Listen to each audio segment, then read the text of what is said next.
ఈ కూటమి పరిపాలన అంటారు.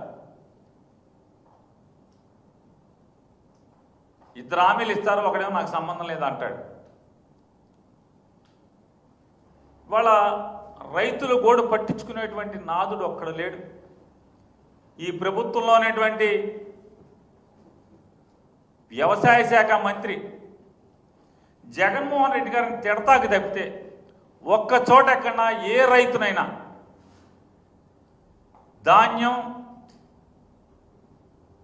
పండించినటువంటి పంట కనీసం గిట్టుబాటు ధరలాగా ఏడ్చి తెగనమ్మే పరిస్థితులు ఉంటే కృష్ణా గోదావరి డెల్టాలో ఎక్కడన్నా తిరిగిన పాపాన పోయాడా అని అడుగుతున్నాను. ధాన్యం బస్తా 1200 రూపాయలకి 1300 రూపాయలకి 1400 రూపాయలకి తెగనమ్ముకుంటే